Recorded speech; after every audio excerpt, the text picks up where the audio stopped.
Hello friends, இன்றைக்கி வாழைக்காய் வறுவல் ரெசிபி எப்படி செய்யறதுன்னு பார்க்கலாம். ரொம்ப ஈஸியாக, ரொம்ப ஃபாஸ்ட்டாக, குயிக்காக, டேஸ்டியாக, நல்ல மொறுன்னு வாழைக்காய் வறுவல் செய்யலாமா? இந்த 2 வாழைக்காவும் வச்சு தான் நம்ம செய்ய போகிறோம். இதோட மேல் தோலை சீவிக்கணும், சரிங்களா? இங்கே பாருங்கள், இது மாதிரி உங்கள்கிட்ட பீலர் இருந்துச்சுன்னா இந்த பீலரை யூஸ் பண்ணி நீங்கள் என்ன பண்ணலன்னா தோலை நல்லா சீவிக்கோங்க.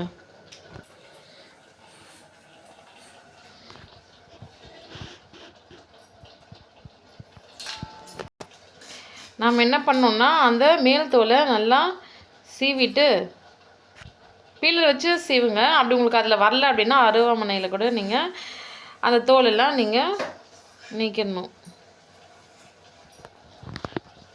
தோலெல்லாம் நீக்கிட்டு நம்ம என்ன பண்ணலான்னா அது சின்ன சின்ன பீசஸாக கட் பண்ணிக்கலாம். கட் பண்ணி தண்ணியில் தான் போடணும். அதனால தான் இங்கே ஒரு பாத்திரத்தில் தண்ணி எடுத்து வச்சுருக்கோம் பாருங்கள்.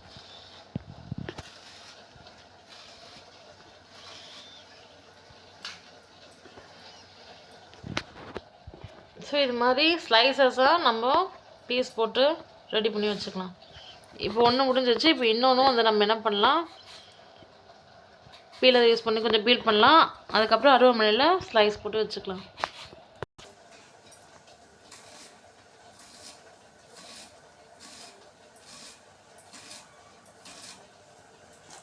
இப்போ 2 வாழைக்காவையும் தண்ணியில் போட்டு வச்சுருக்கோம். இப்போது நம்ம கட் பண்ணி வச்சுருந்த இந்த வாழைக்காவை வேக வைக்க போகிறோம். தண்ணியில் நம்ம நல்லா அலசிடலாம், சரிங்களா? அலசிட்டு தண்ணியை ஊற்றி நல்லா வேக வச்சிடுவோம். இதெல்லாம் நல்லா மூழ்கிற அளவுக்கு நல்லா தண்ணியை ஊற்றிடலாம். இப்போ வந்து அதில் 1 ஸ்பூன் மஞ்சளும் போட்டுக்கலாம். ஸோ இந்த மஞ்சள் தண்ணியில் இப்போ நல்லா வேக போகுது வாழைக்காய். இப்போ கூடவே கல் உப்பும் நம்ம சேர்த்துக்கலாம். இது அப்படியே ஒரு 15 மினிட்ஸ் விட்டெல்லாம் நல்லா வேகட்டும், ஓகேங்களா? இது நல்லா டிப் பண்ணி விட்டுருங்க, அது அப்படியே நல்லா வேகும்.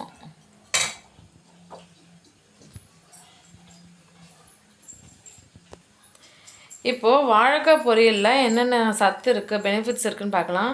இதில் வந்து நார் சத்து இருக்குது, ஃபைபர் இருக்குது, பொட்டாசியம் நிறைஞ்ச ஒரு பொரியல், வாழைக்காய் பொரியல் ரெசிபி தான் நம்ம இப்போ செய்ய போகிறோம். ஸோ இந்த வாழைக்காய் வந்து பார்த்திங்கன்னா நல்லா செரிமானத்தை மேம்படுத்தும், இதய ஆரோக்கியத்திற்கு உதவும். இது ஒரு ஆரோக்கியமான உணவாகும். இதில் உள்ள வைட்டமின்கள் சோர்வை நீக்கி உடல் தளர்வை குறைத்து உடல் புத்துணர்ச்சியை வழிவகுக்கிறது. இது இரத்த அழுத்தத்தை கட்டுப்படுத்தவும் உடலுக்கு தேவையான எனர்ஜியை அளிக்கவும் உதவும் ஒரு சிறந்த காய்கறியாகும். இது வைட்டமின் சி, பொட்டாசியம் மற்றும் நார்ச்சத்து ஆகியவற்றை கொண்டுள்ளது. சர்க்கரை நோயாளிகள் மற்றும் வயிற்று பிரச்சனை உள்ளவர்கள் இந்த உணவை உட்கொள்வது நல்லது. பற்களில் ஏற்படும் பிரச்சனைகளை சரி செய்யவும் பற்களின் ஆரோக்கியத்தை மேம்படுத்தவும் உதவுகிறது. இதில் உள்ள நார்ச்சத்து உடலை புத்துணர்ச்சியுடன் வைத்திருக்க உதவுகிறது. சர்க்கரை நோயாளிகள் மற்றும் வயிற்று பிரச்சனை உள்ளவர்கள் இந்த உணவை உட்கொள்வது மிகவும் நல்லது.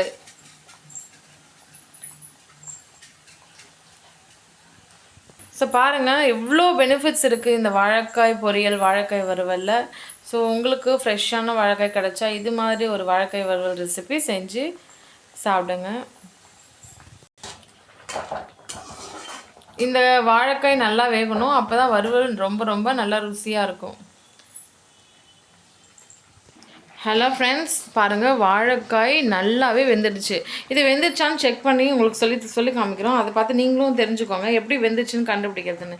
ஏன்னா நிறைய பேர் கேட்குறாங்கல்ல எப்படி வெந்துச்சுன்னு கண்டுபிடிக்கிறது. பாருங்கள், இப்போ ஒரு வாழைக்காய் எடுத்து நசுக்கி பார்த்தோமா, அது அப்படியே உடஞ்சிச்சுல்ல. ஸோ வந்து பார்த்திங்கன்னா வாழைக்காய் நல்லாவே வெந்துடுச்சு அப்படின்னு அர்த்தம். இப்போ தண்ணியை விட்டு நம்ம தனியாக அந்த வாழைக்காயை எடுத்து தனியாக ஒரு பாத்திரத்தில் வச்சுக்கலாம். இது ஒரு அருமையான ரெசிபி, கண்டிப்பாக உங்கள் வீட்டில் செஞ்சு சாப்பிடுங்க. இந்த சேனலை இன்னும் சப்ஸ்கிரைப் பண்ணலாம், சப்ஸ்கிரைப் பண்ணிக்கோங்க. இந்த வீடியோ பிடிச்சிருந்தா லைக் பண்ணுங்கள். உங்கள் ஃப்ரெண்ட்ஸ் அண்ட் ஃபேமிலி மெம்பர்ஸ்க்கு இந்த வீடியோவை ஷேர் பண்ணி விடுங்க. இந்த அருமையான வறுவல் ரெசிபி பற்றி நீங்கள் என்ன நினைக்கிறீங்கன்னு கமெண்ட் செக்ஷனில் கமெண்ட் பண்ணுங்கள். இங்கே பாருங்கள் எவ்வளோ அருமையாக வாழைக்காய் வெந்து ரெடியாக இருக்குதா. ஸோ இதை வந்து இந்த வாழைக்காயை இப்போ நம்ம வறுக்க போகிறோம். அது வறுக்கிறதுக்கு தேவையான பொருட்கள் என்னென்னு பார்க்கலாம். பூண்டு, உளுத்தம்பருப்பு, கடலைப்பருப்பு, இப்போது ஆயில். ஸோ நம்ம கடாயில் ஆயில் ஊற்றிக்கிட்டோம். ஒரு 3 ஸ்பூன் ஆயில் வந்து ஊற்றிருக்கோம். பிகாஸ் நம்ம 2 வாழைக்காவை வறுக்க போகிறோம். அந்த ஆயில் நல்லா சூடாகணும். சூடான உடனே நம்ம 1 ஸ்பூன் கடுகு வந்து நம்ம போட்டுக்கலாம்.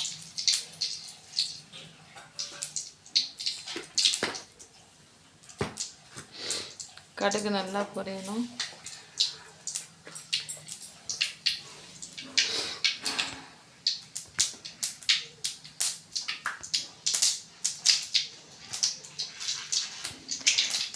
இந்த கடுகு நல்லா பொரியுது. சத்தம் கேட்குதா? இப்போ உளுத்தம்பருப்பு, கடலைப்பருப்பு எடுத்து வச்சிருந்தோம், அதையும் நம்ம போட்டுடலாம். இப்போ நம்ம பூண்டு ஒரு 6-7 பூண்டு நம்ம வச்சுருந்தோம் எடுத்து, அதை வந்து நம்ம போட்டுக்கலாம். இப்போ இந்த வாழைக்காய் அவிச்சு வச்சுருந்தோம்ல, அதையும் நம்ம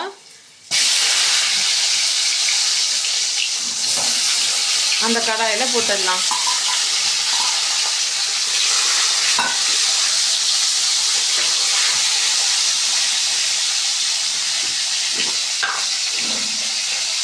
வீட்டில் அரைச்ச மிளகாய்த்தூள், நம்ம வீட்டில் அரைச்ச மிளகாய்த்தூளில் வந்து இந்த வறுவலில் நம்ம பயன்படுத்துகிறோம். அதனால் ரொம்பவே டேஸ்டியாக இருக்கும். இது வந்து வெறும் மிளகாய்த்தூள், சிவப்பு மிளகாய்த்தூள், ரெட் சில்லி பவுடர் இருக்குல்ல, அதனால் கலர்ஃபுல்லாக இருக்கணுன்றதுக்காக நம்ம அது 1 ஸ்பூன் போட்டுட்டு நல்லா இது மாதிரி கிண்டி விட்டுக்கலாம் கரண்டி வச்சு.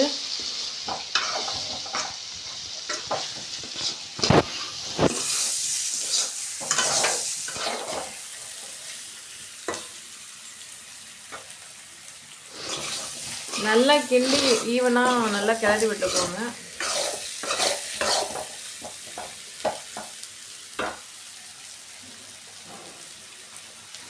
இப்போ கொத்தமல்லி எல்லாம் அப்படியே தூவி விட்டுக்கலாம். கொத்தமல்லி, கருவேப்பிலை. அவ்வளோதான் ஃப்ரெண்ட்ஸ், சூப்பரான சுவையான டேஸ்டியான வாழைக்காய் வறுவல் ரெசிபி தயாராகிடுச்சு. இது மாதிரி உங்கள் வீட்டில் செஞ்சுட்டு எப்படி இருந்துச்சுன்னு மறக்காமல் கமெண்ட் செக்ஷனில் கமெண்ட் பண்ணுங்கள்.